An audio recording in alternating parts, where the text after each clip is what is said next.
हरिओम दोस्तों, स्वागत है आपका free study bye Lodhi sir के यूट्यूब चैनल पर।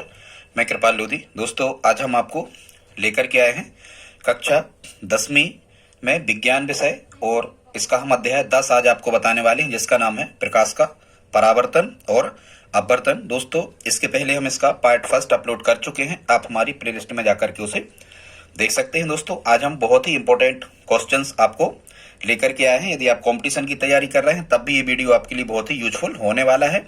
साथ ही क्लास 10th में यहाँ से निश्चित रूप से 4 अंक का प्रश्न आने के चांस है। यदि आप इस वीडियो में हमारे साथ अंत तक बने रहते हैं तो दोस्तों निश्चित रूप से आपसे इस प्रकार के सभी प्रश्न आसानी से बन पा रहे होंगे।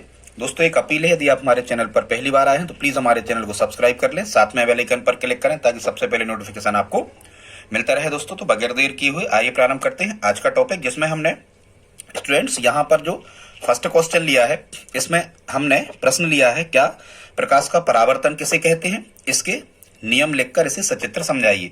तो यहाँ से स्टूडेंट्स प्रश्न ऐसा भी आ सकता है कि प्रकाश का परावर्तन किसे कहते हैं, इसके नियम लिखिए, या फिर आएगा कि प्रकाश के परावर्तन के नियमों को सचित्र समझाइए। इस टाइप से मतलब ये लगभग हमने 3 से 4 प्रश्न एक ही साथ इकट्ठे कर दिए हैं।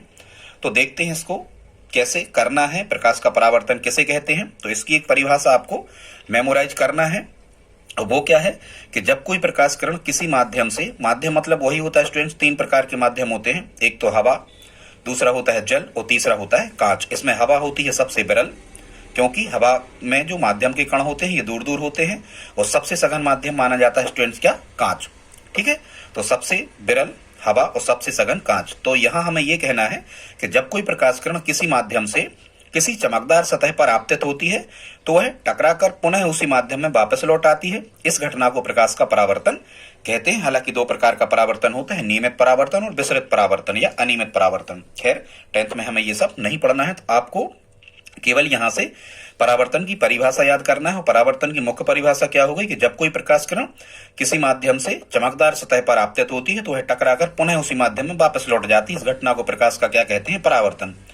अब हमने यहाँ स्टूडेंट्स परावर्तन को चित्र के रूप में समझाया है। मान के चलो ये कोई चमकदार सतह है, यहाँ ये कलई पोत दी गई है, मतलब काला रंग पोत दिया गया है। मान के चलो ये समतल दर्पण है, ठीक है। अब हम कहें कि एक प्रकाश किरण जो थी उसका नाम क्या है, AB। ये वायु से इस प्रकार से ये आपतित होती है, कहाँ, इस चमकदार सतह पे, और यहां से ये परावर्तित होकर पुनः उसी माध्यम में, मतलब वायु से आई थी और वायु में ही लौट जाती है। तो ये घटना क्या कहलाती है स्टूडेंट्स, ये परावर्तन की घटना कहलाती है। ये यहाँ पर ये चमकदार सतह है।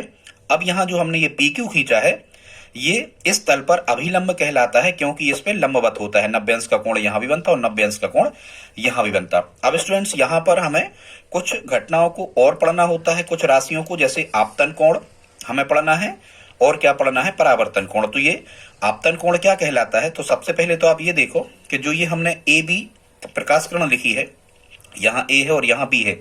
ये स्टूडेंट्स जो AB प्रकाश किरण है ये है आपतित किरण, और वही आपको चित्र के नीचे लिख देना है। AB आपतित किरण है और ये यहां से टकरा के ये किरण उसी माध्यम में लौट गई थी, तो फिर ये BC जो है ये परावर्तित किरण। ध्यान से सुनना, AB आपतित किरण, BC परावर्तित किरण, और PQ अभिलंब हमने खींचा है।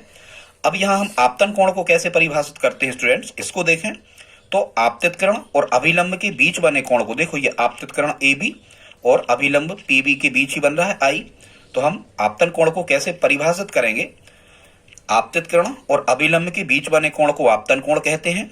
और यहाँ पर परावर्तित किरण, ये परावर्तित किरण है, परावर्तित किरण और अभिलंब के बीच बने कोण को परावर्तन कोण कहते हैं। तो आपतन कोण को I से दर्शाते हैं और परावर्तन कोण को R से दर्शाते हैं। और यहाँ पर हमें चित्र बनाने के बाद में वही सब यहाँ लिख देना है। क्या, AB आपतित किरण थी, BC परावर्तित किरण थी, PQ अभिलंब था, I आपतन कोण है और R परावर्तन कोण है। अब हम तो यदि परावर्तन का चित्र आपको बनाने के लिए आता है तो आपको ये डायग्राम इस टाइप से बना देना है। आई होप आप इतना समझ गए होंगे। अब हम देखते हैं स्टूडेंट्स परावर्तन के नियम। तो परावर्तन का जो फर्स्ट नियम होता है उसमें क्या है कि परावर्तन की घटना में आपतन कोण सदैव परावर्तन कोण के मान के बराबर होता है, मतलब जितना I का मान होगा उतना ही R का मान होगा। आपतन कोण और परावर्तन कोण के मान बराबर होते हैं। अब यहां से आपको प्रश्न आ सकता है स्टूडेंट्स न्यूमेरिकल्स, कैसा कि परावर्तन की किसी घटना में आपतन कोण का मान 60 अंश है, तो परावर्तन कोण का मान कितना होगा, तो आपको 60 अंश ही कह देना, या परावर्तन देंगे या आपतन निकालेंगे तो 60 ही कह देना। ठीक है स्टूडेंट्स, या यहां से भी प्रश्न आते हैं, कोई और दूसरी वीडियो में हम आपको बताएंगे। अब दूसरा नियम देखते हैं परावर्तन का। तो पहला नियम आप समझ गए होंगे, क्या लिखना है कि परावर्तन की घटना में आपतन कोण सदैव परावर्तन कोण के मान के बराबर होता है, एक नियम है। दूसरा नियम है स्टूडेंट्स परावर्तन का, और ये यदि आप ये दूसरा नियम याद कर लेते हो तो आपको अपवर्तन का दूसरा नियम भी आपको याद हो जाएगा, क्योंकि ये अपवर्तन का भी दूसरा नियम है। ठीक है, क्रमांक से कुछ नहीं होता, पहला दूसरा आप बदल सकते हो। ये दूसरा जो है ये कॉमन है। क्या है देखते हैं दूसरा नियम परावर्तन का, और ये दो नियम ही होते हैं परावर्तन के। तो परावर्तन का दूसरा नियम है आपतित किरण, मतलब ये वाली, और परावर्तित किरण तथा दर्पण के आपतन बिंदु पर अभिलंब। ये आपतन बिंदु पर अभिलंब, ये सभी मतलब तीनों या ये सभी एक ही तल में होते हैं। देखो क्या क्या, आपतित किरण, ठीक, परावर्तित किरण और आपतन बिंदु पर अभिलंब, ये एक ही तल है, ये पूरे एक ही तल में स्थित होते हैं। ये है दूसरा नियम। तो कैसा आपको लिख लेना है, आपतित किरण, परावर्तित किरण तथा दर्पण के आपतन बिंदु पर अभिलंब सभी एक ही तल में होते हैं। ये हो गए परावर्तन के दो नियम स्टूडेंट्स। परावर्तन वाला कॉन्सेप्ट बहुत ही इंपॉर्टेंट है, आपको ये 4 अंक निश्चित रूप से दिलवा सकता है यदि आप इतनी तैयारी कर लेते हैं तो। अब यहां हमने कुछ प्रश्न और लिए हैं। अब हम देख लेते हैं अवतल दर्पण के क्या क्या उपयोग हैं। तो स्टूडेंट्स यहाँ अवतल दर्पण के उपयोग क्या क्या है, हमने यहाँ पर एक ट्रिक लिखी है अवतल दर्पण के लिए, ये यूजफुल है ट्रिक। कैसी है, अब डॉक्टर की दाढ़ी के बाल टार्च में बंधे या सोलर भट्टियों में बंधे, ऐसे ही आपको याद कर लेना है। तो अब से क्या बनेगा, अब से बनेगा स्टूडेंट्स ये अवतल दर्पण के उपयोग हैं। तो अवतल दर्पण का उपयोग सबसे पहले यहाँ डॉक्टर लिखा है। तो डॉक्टर जो होते हैं ये नाक, कान और गला और आंखों की जब जांच करते हैं तो उनकी जो टार्च होती है स्टूडेंट्स, उस टार्च में अवतल दर्पण लगा होता है। ठीक है, और जितनी भी टार्च होती हैं सभी टार्चों में भी अवतल दर्पण का ही उपयोग किया जाता है। फिर यहाँ लिखा है दाढ़ी के बाल, मतलब सेव करवाने में या दाढ़ी बनवाने में या दाढ़ी की सेविंग करवाने में या बाल कटवाने में भी किसका उपयोग होता है, अवतल दर्पण का ही उपयोग होता है। और सोलर भट्टियों में प्रकाश को परावर्तित करके इकट्ठा करने में भी अवतल दर्पण का उपयोग होता है। तो ये अवतल दर्पण का उपयोग आप इस प्रकार से यहाँ से लिख सकते हो। दोस्तों यहाँ तक यदि आपने वीडियो देखा है तो प्लीज आप इसे लाइक तो करते ही चलें। आगे देखते हैं अगला जो हमने क्वेश्चन लिया है स्टूडेंट्स, इसमें हमने लिया है प्रकाश का अपवर्तन से संबंधित। ये भी बहुत इंपॉर्टेंट है, यदि परावर्तन नहीं आता है एग्जाम में तो फिर आपको क्या पूछा जाएगा, प्रकाश का अपवर्तन पूछा जाएगा निश्चित रूप से। अब देखते हैं परिभाषा। प्रश्न कह रहे हैं प्रकाश का अपवर्तन किसे कहते हैं, अपवर्तन के नियम लिखो, या फिर यहां से आएगा कि प्रकाश का अपवर्तन किसे कहते हैं, अपवर्तन को सचित्र समझाओ।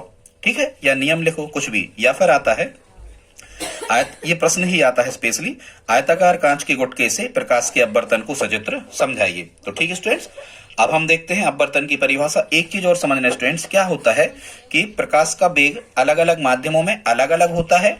तो प्रकाश के वेग का अलग अलग माध्यमों में अलग अलग होने के कारण ही ये अपवर्तन की घटना घटती है। ठीक है, अब अपवर्तन की परिभाषा आपको कैसी लिखना है, तो ये हमने यहाँ अपवर्तन की पहले आपको परिभाषा समझाई है। देखते हैं परिभाषा क्या है। जब कोई प्रकाश किरण एक माध्यम से दूसरे माध्यम में प्रवेश करती है तो वह अपने मार्ग से विचलित हो जाती है, इस घटना को प्रकाश का अपवर्तन कहते हैं। यहाँ स्टूडेंट्स एक चीज और हमें समझना है, अपवर्तन की घटना में माध्यम जरूर बदलेगा। प्रकाश किरण या तो जल से वायु में प्रवेश करेगी या वायु से कांच में या कांच से वायु में, कुछ भी 3 माध्यमों में से प्रवेश करेगी। तो कैसी कहेंगे हम अपवर्तन की परिभाषा को, कि जब कोई प्रकाश किरण एक माध्यम से दूसरे माध्यम में प्रवेश करती है तो वह अपने मार्ग से विचलित हो जाती है, इस घटना को प्रकाश का अपवर्तन कहते हैं। अपवर्तन के भी स्टूडेंट्स कितने नियम है, अपवर्तन के भी 2 नियम है। पहला नियम वही है जो हमने परावर्तन के नियमों में बताया था, कैसा कि आपतित किरण, परावर्तित किरण तथा दर्पण के आपतन बिंदु पर अभिलंब तीनों एक ही तल में स्थित होते हैं, ये एक नियम है। अपवर्तन का दूसरा नियम है आपतन कोण की ज्या तथा अपवर्तन कोण की ज्या में एक निश्चित अनुपात होता है, जिसे पहले माध्यम के सापेक्ष दूसरे माध्यम का अपवर्तनांक कहते हैं। और स्टूडेंट्स ज्या का मतलब होता है साइन, ठीक है, गणित में साइन का मतलब होता है ज्या। तो हम इसको दूसरे नियम को और लिख सकते हैं कि 1μ2 अपवर्तनांक को स्टूडेंट म्यू द्वारा दर्शाया जाता है, 1μ2 बराबर साइन आई बट्टी साइन आर।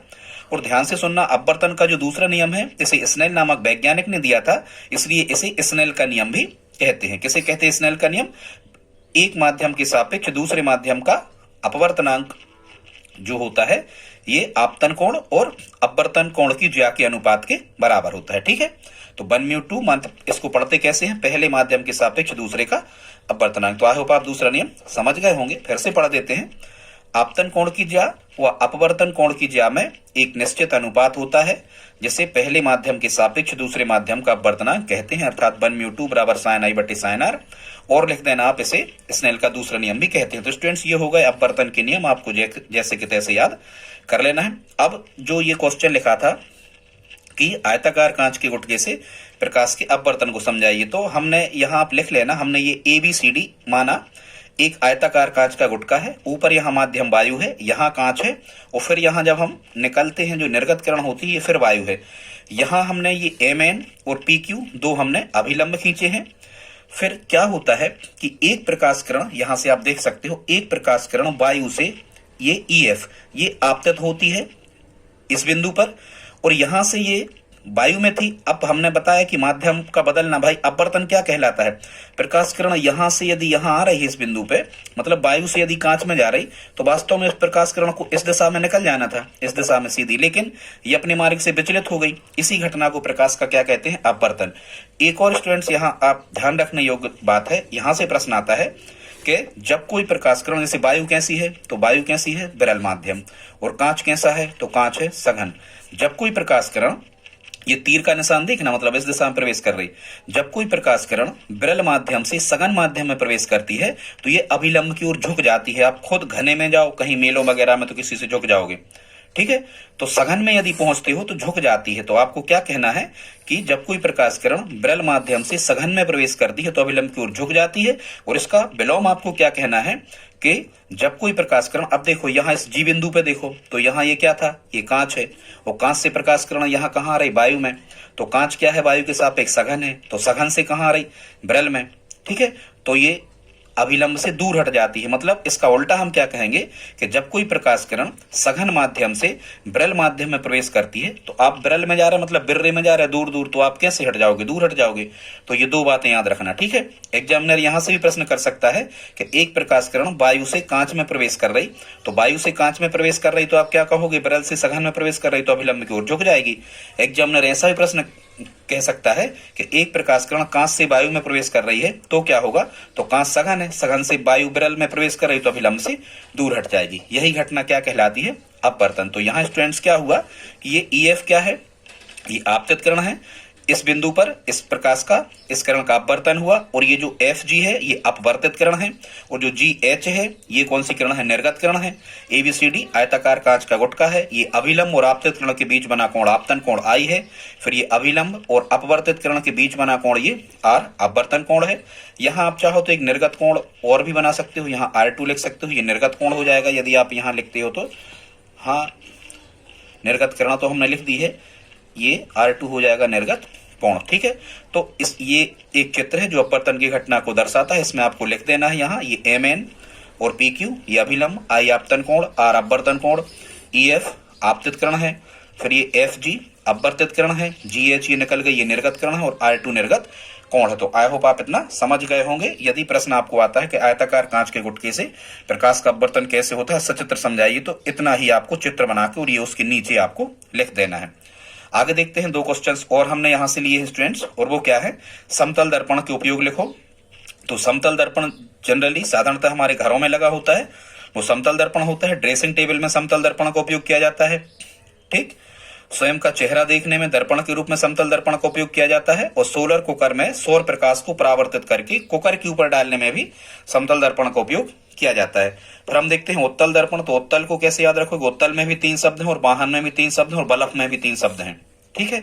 यहां से पकड़ लेना उत्तल दर्पण का उपयोग। तो जो वाहनों में पश्च दृश्य दर्पण के रूप में पीछे का ट्रैफिक देखने में जो साइड मिरर लगा होता है स्टूडेंट, कोई भी आप वाहन चलाते हो, मोटरसाइकिल, कार, ट्रक, इसमें जो ड्राइवर के दाएं तरफ जो दर्पण लगा होता है, आईना लगा होता है स्टूडेंट्स, यही दर्पण उत्तल दर्पण होता है, उत्तल, ठीक है। तो वाहनों में पश्च दृश्य मतलब पीछे के का दृश्य या पीछे का ट्रैफिक देखने के लिए उत्तल दर्पण का उपयोग होता है। दूसरा, सड़कों पर जो मुख्यतः नगरों की जो मुख्य सड़कें होती हैं, सड़कों के खम्भों पर लगे बल्बों के परावर्तन के रूप में, मतलब जो बल्ब लगे होते हैं उससे प्रकाश का परावर्तन हो सके, प्रकाश बहुत ज्यादा फैल सके, तो सड़कों के खम्भों पर लगे बल्बों के परावर्तन या उस प्रकाश को परावर्तित करने के रूप में भी उत्तल दर्पण का उपयोग किया जाता है। दोस्तों इसका एक वीडियो हम और लाएंगे, यदि अच्छा लगा हो तो प्लीज आप इसे लाइक कर दें, और यदि आप हमारी हेल्प करना चाहें तो प्लीज इस वीडियो को अपने दोस्तों के साथ स्टडी ग्रुप में शेयर जरूर करें। मिलते हैं अगली वीडियो में, तब तक के लिए जय हिंद जय भारत।